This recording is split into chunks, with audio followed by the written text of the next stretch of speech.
Olá, seja bem-vinda ou bem-vindo a mais uma aula de matemática. Eu sou Alex Duarte, a nossa intérprete de Libras é a Valdene Cordeiro. E o nosso tema de hoje é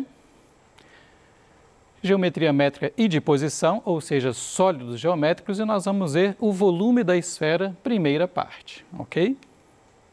Bom, então o nosso objetivo hoje é calcular o volume de uma esfera de raio R. Então o volume vai estar em metros cúbicos ou centímetros cúbicos e assim por diante. Antes disso, vamos rever algumas fórmulas de volume que a gente já viu no PET de outros sólidos. Então, por exemplo, a primeira que a gente viu foi o volume do prisma. Talvez você se lembre que quando a gente tem um sólido com base e sem ponta, qual que é o volume? A área da base vezes a altura. Neste exemplo aí que nós estamos vendo, nós temos um prisma reto, ou seja, cuja aresta lateral faz 90 graus com o plano da base, e a base é um hexágono. Então, qual vai ser o volume desse prisma? A área do hexágono vezes a altura h, ok? Em seguida, nós vimos o volume do cilindro, que também é um sólido que tem base e não tem ponta. Portanto, a lógica é a mesma. O volume do cilindro é a área da base vezes a altura. O que muda do prisma para o cilindro? O formato da base. Gente, no caso do prisma, que a gente acabou de ver no desenho aqui, a base é um polígono, E no caso do cilindro, a base é um círculo. Então, qual que é a área do círculo? Π vezes r ao quadrado. Como o volume é a área da base vezes a altura, como que vai ficar? πr ao quadrado vezes h. Então, são os dois sólidos que têm base, mas não têm a ponta. Na sequência do PET, o sólido que a gente viu em seguida foi o cone. Agora é um sólido que tem base e tem ponta. Então, o que você vai se lembrar? Que neste caso, com base e com ponta, aparece o denominador 3. Então, olha só, não era área da base vezes a altura? Agora é a área da base vezes a altura sobre 3. Alex, por que aparece o 3? Porque você vai se lembrar que em um cilindro cabem 3 cones de mesma base e mesma altura. Ou seja, dito de outra forma, o volume do cone é 1/3 do volume do cilindro correspondente. Por isso que é área da base vezes a altura sobre 3. E da mesma forma que aconteceu com o cilindro, a base é um círculo de raio R. Como é que vai ficar então área da base vezes a altura sobre 3? Vai ficar πr ao quadrado vezes h sobre 3. E aqui está exatamente a figura para nos lembrar daquele fato. Se nós temos um cilindro e um cone de mesma altura e mesmo raio da base, a diferença é que o volume do cilindro é 3 vezes maior que o volume do cone. Se você olhar na sequência das fórmulas da esquerda para a direita, o volume do cilindro é πr2h e o volume do cone é 1/3 de πr2h. Ou seja, o volume do cone é 1/3 do volume do cilindro correspondente. Bom, e o último sólido que a gente viu nessa sequência foi a pirâmide. Novamente, nós temos um sólido que tem base e mais tem ponta, não tem outra base, tem uma ponta. Então, da mesma maneira, qual que é o volume? 1/3 da área da base vezes a altura. O que muda do cone para a pirâmide? Que no cone a base é um círculo, então a área da base é πr2. E no caso da pirâmide, a base é um polígono. Então, no exemplo aqui, que é uma pirâmide de base quadrada, a área da base vai ser a área do quadrado. Se fosse uma pirâmide de base pentagonal, a área da base seria a base do pentágono. Então, no caso da pirâmide, a área da base vai ser a área do polígono que estiver desenhado aqui, ok? Mas como calcular o volume de algo tão redondo como uma esfera? É a mesma pergunta que a gente fez na hora de calcular a área da esfera. Como vamos fazer isso? Aqui eu estou voltando um slide de quando a gente viu a demonstração da fórmula da área da esfera. Não sei se vocês se lembram que tinha esse mocinho aí do desenho, e lá dizia assim: por enquanto acredite no seguinte, que o volume da esfera é 4/3 de πr ao cubo. Esta é uma figura da aula sobre a área da esfera. Por quê? Para achar a área da esfera, nós usamos a fórmula do volume. Mas eu pedi para vocês, tenha um pouco de paciência, que na próxima aula a gente vai ver, então, a fórmula do volume, né? Então, hoje eu tenho a obrigação de mostrar para vocês esta fórmula sem depender da fórmula da área, ou seja, de uma maneira independente. Bom, então eu vou apresentar para vocês o Bonaventura Cavalieri, um matemático italiano do século XVI, que é esse moço aí da foto, ok? Que inventou o princípio de Cavalieri, ou pelo menos formulou. E o que é esse princípio que ele percebeu? Observa, por favor, essas duas pilhas de moedas, né? São as mesmas moedas, só que do lado esquerdo elas estão empilhadas assim, bonitinhas, né? Estão retinhas. E do lado direito, alguém deu um cutucão aí na pilha e as moedas ficaram tortas. Mas você concorda que isso não altera o volume dessa pilha de moedas? Né? Só porque do lado esquerdo elas estão mais bonitinhas e do lado direito elas estão mais desarrumadas, não mudou o volume. Por quê? Cada moeda aqui, né, continua contribuindo para o volume da mesma forma. Então foi isso que o Cavalieri percebeu. Fazendo um desenho aqui mais geométrico, observa essa pilha da esquerda, né, que é um prisma, e essa pilha da direita, né, feita de pedacinhos, aí, como se fossem blocos de madeira. Né? O volume dos dois é o mesmo. Por quê? Da esquerda para a direita, os blocos estão simplesmente empilhados de uma maneira mais desorganizada. Mas esse fato em si não alterou o volume da pilha. Né? A maneira como você empilha os blocos não altera, desde que os blocos sejam os mesmos. Então, o que o Cavalieri percebeu?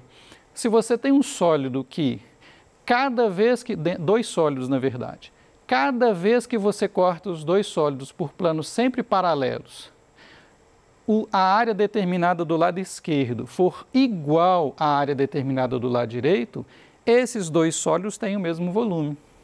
A diferença é que na matemática esses cortes são de espessura zero, né, de espessura desprezível. Aqui os blocos têm uma espessura efetivamente. Na matemática nós vamos considerar, né, na teoria, abstratamente, que o corte não tem volume, só tem área, ok? Então, de novo, nós começamos aqui com um plano que está na base dos sólidos. Se toda vez que eu cortar ambos os sólidos, as áreas determinadas à esquerda e à direita forem iguais, significa que os dois sólidos têm o mesmo volume. Tem lógica, né? É a lógica da pilha de moedas e também é a lógica desta pilha de bloquinhos aqui. E aí aparece outro personagem que é o Arquimedes de Siracusa, que é um matemático da antiguidade. Eu sei que você vai olhar aquela data ali e falar assim, uai, mas esse camarada ele é muito anterior ao Cavalieri, realmente. Né? Só que naquela época, esse princípio que foi formulado mais tarde pelo Cavalieri já era um princípio conhecido e usado desde a antiguidade. Cavalieri foi o primeiro que formulou formalmente o princípio, mas o princípio já era conhecido. E aí o Arquimedes teve uma ideia, então, de usar esse princípio para calcular o volume da esfera. Ele pensou, olha, eu vou ter aqui uma esfera. Aí eu vou passar uma esfera, um plano lá na base da esfera, pegando lá no pontinho no polo sul da esfera. E vou passar infinitos planos paralelos. Bom, se eu conseguir aqui um outro sólido que os cortes sejam iguais, como assim iguais, Alex, né? Os cortes tenham a mesma área, igual aconteceu nas nossas figuras anteriores. Se eu conseguir isso, então eu posso calcular o volume da esfera indiretamente, calculando o volume deste outro sólido. Só que aí nós temos dois problemas. Primeiro, que sólido seria esse? E segundo, este sólido no qual o Arquimedes começou a pensar tem que ser mais fácil de calcular o volume dele do que da esfera. Senão você vai trocar um problema difícil por outro problema difícil, não vai adiantar nada. Bom, após pensar algum tempo, ele usou um sólido que eu vou apresentar para vocês agora. Esta figura vocês sabem o que é, né? É uma ampulheta. Só que na antiguidade, além da ampulheta de poeirinha, né, de areia, como a gente conhece hoje, havia também ampulhetas de líquido. Então está aí na figura, uma ampulheta de água ou outro líquido é chamado de clepsidra ou palavra grega, ok? Meu grego está meio fraco, tá, gente? Então acreditem em mim. que é simplesmente uma ampulheta com líquido no lugar da areia. Bom, aí o Arquimedes começou assim, ó.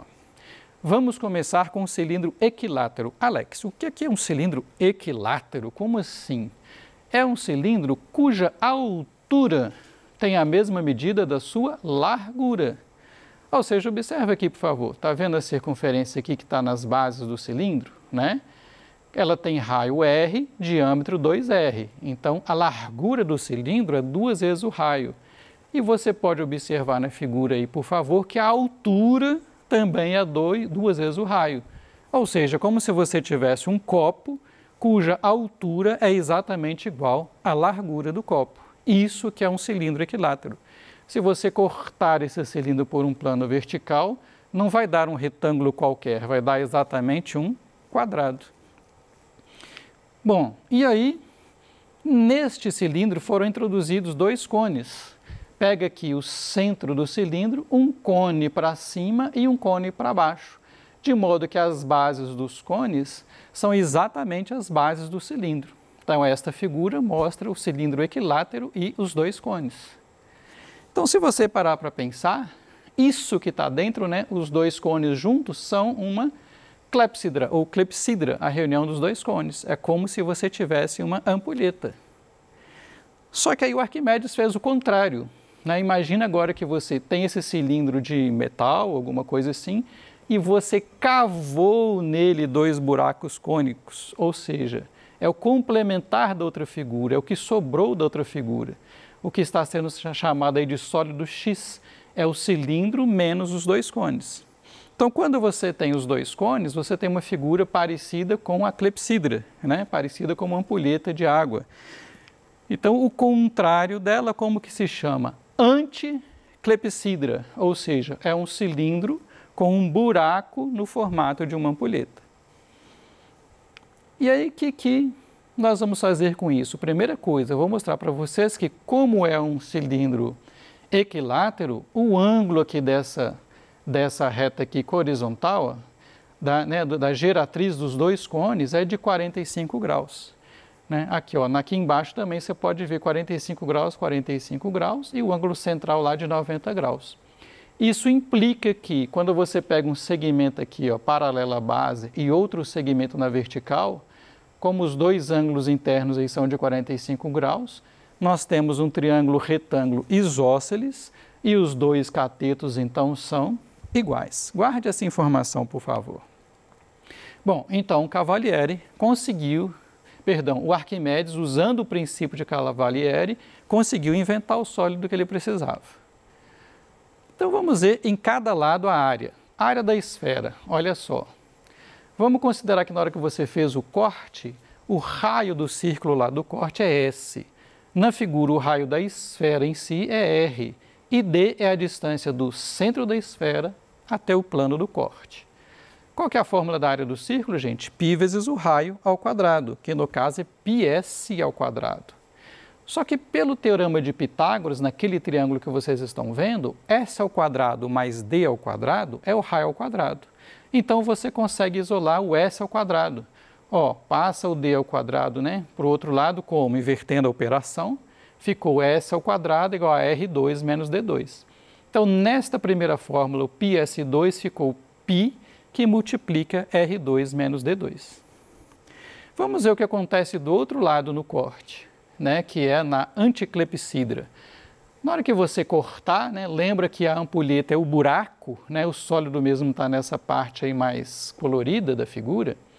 Bom, olha só, D é a distância do centro do cilindro até o plano do corte, exatamente como na esfera. Só que como nós vimos o ângulo de 45 graus, essa base aqui também é D. Então, nós temos D na vertical, D na horizontal. E o R que está aí em vermelho, o que é? É o raio do cilindro, que é igual ao raio da esfera. A área determinada na anticlepsidra é a diferença entre a área do círculo maior e a área do círculo menor, que é o buraco que vocês estão vendo ali. Essa figura, gente, um círculo menos o outro, a gente chama de coroa, Parece uma coroa realmente, ok? Então, área do círculo maior, πr ao quadrado, menos área do círculo menor, πd ao quadrado, uma área de um círculo menos a área do outro círculo. Só que na hora que você coloca o π em evidência, fica r ao quadrado menos d ao quadrado. Alex, por que você está fazendo essa demonstração? Para a gente não engolir as fórmulas sem saber de onde elas vêm. Além disso, eu pessoalmente acho esta demonstração a demonstração mais bonita de todo o ensino médio, porque realmente o Arquimedes ter sacado que este sólido tem o mesmo volume da esfera foi muito engenhoso. Bom, como a área do círculo é igual à área da coroa, em cada corte, o volume da esfera é igual ao volume desse sólido que o Arquimedes descobriu, que é a anticlepsidra. Bom, então agora ficou fácil, né? Por quê? Qual que é o volume dela? O volume do cilindro, né, que é o sólido, menos 2 vezes o volume do cone, né? Porque foi cavado um cone em cima e foi cavado um cone embaixo. O cilindro tem raio R, altura H. O cone tem raio R e altura H sobre 2, né? Porque lembra lá da figura que o cone só pega metade do cilindro. Tem um conezinho para cima e outro igual para baixo. Então vamos ver. Volume do cilindro, área da base vezes altura, πr2 vezes H. Só que você lembra que o cilindro é equilátero, que a altura do cilindro é 2 vezes o raio, 2r? Então ficou πr2 vezes 2r. Juntando tudo, ó, π vezes 2 dá 2π, e r ao quadrado vezes r dá r ao cubo. E o volume do cone? Lembra que agora tem o denominador 3, olha lá, ó. Área da base vezes altura sobre 3. Ou seja, πr2 vezes h sobre 3. Só que a altura do cone é r, não é que é o raio da esfera também. Então ficou πr2 vezes r sobre 3, ou seja, πr3 sobre 3.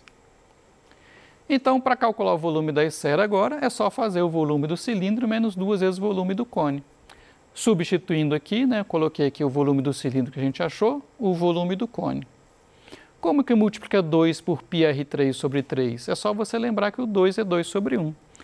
Lembra do professor Flávio Gomes, aqui do Se Liga na Educação, ó, e do professor Lucas Calazans? Como é que multiplica a fração? Numerador vezes numerador, 2πr3.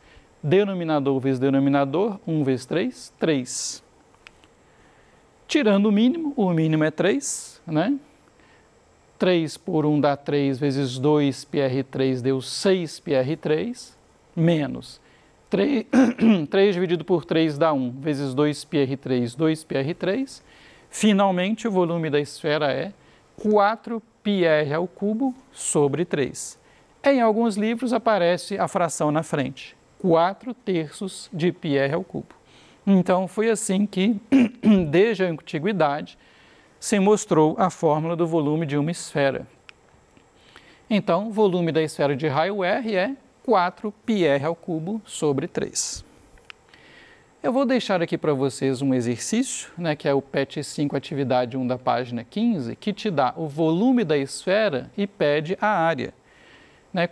Quais são os passos para a gente resolver esse exercício? Primeiramente, as fórmulas que estão aqui.